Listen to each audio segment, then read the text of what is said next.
Víamos e vivemos a estúpida onipotência dos governos que nos fazem ter vergonha de existir, em que o pensar no passado era abrir-se em demasia.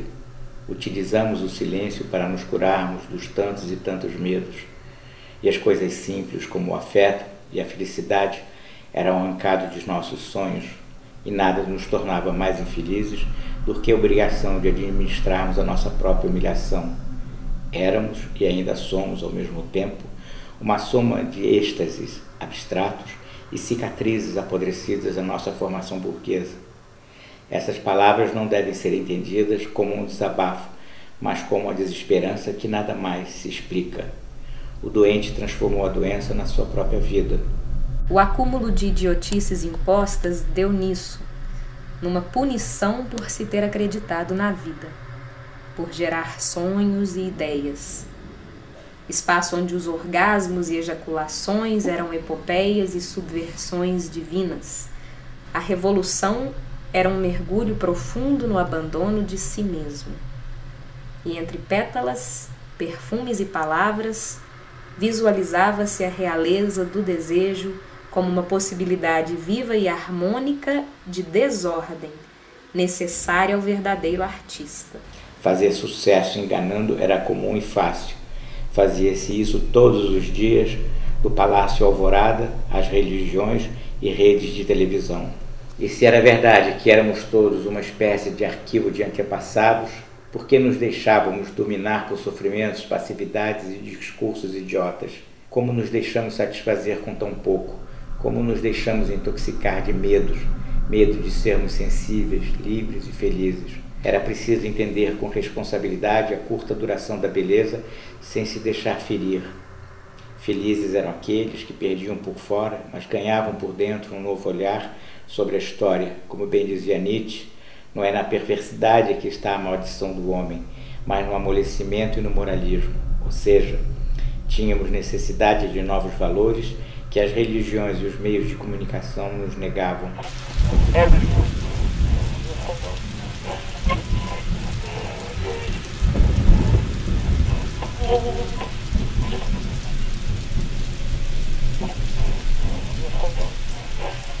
Nunca mais se viveu a fé como um investimento dionisíaco, mas sim uma constante projeção da morte como espetáculo fecundo a se afirmar como valor absoluto.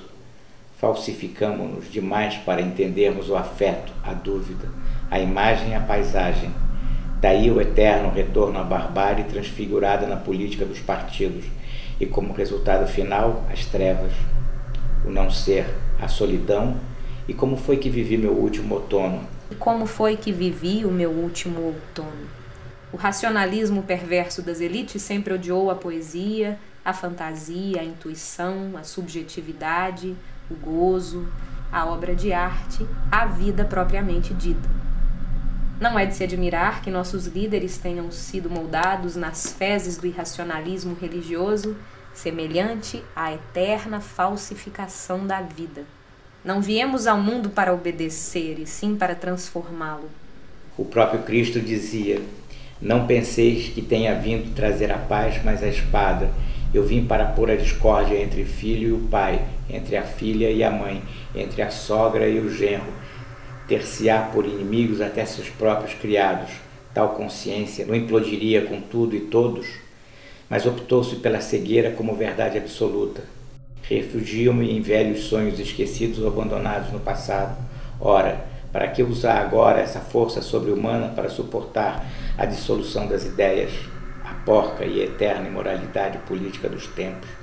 Foi para isso que viemos ao mundo? Contemplo com serenidade o meu envelhecer, o lento envelhecimento do corpo, da mente, da pele, do olhar e da vida. Sempre defendi que deveríamos ter nascido gregos e dionisíacos. Regozijo-me em não ser comum, e se ainda lapido minhas palavras, é para escapar da infelicidade de não termos mais futuro. Em essência, a vida foi só para todos uma sucessão de perdas, sonhos, inocência, juventude, maturidade e, por fim, a própria vida. E fomos passando entre tantas desigualdades e fracassos. Fomos sempre incapazes de nos fazer bem. É só isso que conseguimos nos provar. E o que fizemos do gozo? A palavra gozar sempre foi muito bonita. Mas quantos eram os que gozavam com esperança e criatividade, que faziam do gozo a sabedoria da felicidade?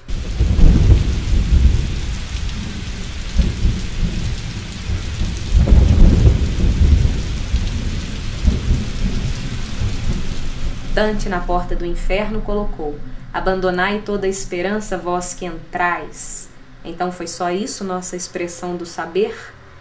E a chuva, o entardecer na primavera e o vento? Talvez uma não vontade para os tempos presentes. E o que foi que fizemos das tantas e tantas faltas? Li uma vez, não sei onde, há mesmo uma poesia que extrai o seu brilho da ausência de Deus, que não especula acerca de nenhuma salvação, que não se baseia em nada senão em si própria, esforço humano recompensado já na terra a preencher o vazio dos espaços infinitos. E se a poesia não era tudo, que fosse então uma restituição da revolta esquecida ou perdida. Já estávamos cansados dos muitos discursos que nada diziam. Queríamos confissões amorosas, a arte doce da paixão, a desordem das orgias. Era preciso pensar e viver o lado contrário da dor e da humilhação. Ficava sempre embaraçado diante da falsa alegria vendida pela TV, onde o essencial foi sempre, antes de mais nada, mentir para vender seja lá o que for. Sempre me causou repugnância se vender a paz e viver a guerra. O homem, o único animal que sabe que vai morrer, nasceu para viver bem e ser feliz aqui. Sempre depreciei a vida vendida no paraíso. E outro dia obrigaram-me a beber pelo menos 3 litros de cal. Antes evacuava preto, agora evacuo branco. É a guerra. Se já chegamos no mundo sabendo que vamos morrer, não seria mais interessante termos feito da vida uma experiência mais original? Conseguiram transformar a política num profundo desprezo pelo humano, e o sentimento vivido passou a ser o ódio e a solidão absoluta. Sempre senti asco ao ver um político falando na TV. Nunca foram humanos e sim ratos, porcos ou monstros, e só vivem da administração do horror, sempre com uma resposta pronta e um sorriso falso nos lábios. Não sei bem se me faço compreender, mas o país foi sempre uma espécie de almanaque da insignificância maldita, com alto padrão de qualidade técnica. Curiosamente, edificaram civilizações indiferentes ao entendimento, ao afeto, a uma exaltação da vida. Ao prazer, então, nem se fala, e repetindo uma vez mais, mesmo a fé religiosa foi usada na falsificação para servir a um Deus inexistente mantido com sacrifício dos fiéis, a custo de muito sangue, ouro, prata e dinheiro. E como bem dizia o filósofo, se Deus existe, somos todos deuses. Tudo se tornou imoral no mundo sem a presença da arte. E é aí, na escuridão total, que vive a humanidade ainda dividida entre a guerra e a fome. E a arte justamente é bela por nunca seguir nenhum tipo de ordem ou regra. Seu mérito foi sempre ser verdadeiramente livre. Mas talvez aí residisse a sua tragédia, até o fim ter sido modelada pelos ensinamentos de Dionísio. E nesse sentido só a música dava, na verdade, um significado humano contagiante, pois foi sempre além de todo e qualquer entendimento imediato. Ela fica instintiva na embriaguez do coração. Viveu-se intensamente o enfraquecimento dos sonhos proibidos.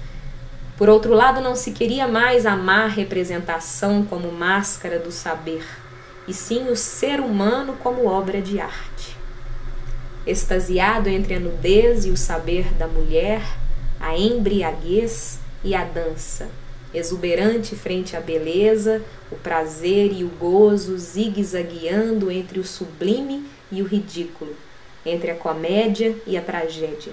Trago em mim a nudez como uma marca de muitos fracassos, mas faz parte também da grandeza do prazer de resistir de algum modo, não a pretexto da satisfação pessoal ou da angústia, mas de uma crença de que não era o corpo que justificava a vulgarização do olhar, mas todo um mercado baixo condicionado ao dinheiro, e muito mais baixo eram as justificativas das guerras, do patriotismo idiota e das tantas e tantas imagens de assassinatos, e toda a crueldade, sempre em nome do espetáculo para os meios de comunicação, também submissos ao capital. Foi sempre muito difícil se viver a felicidade. Pena.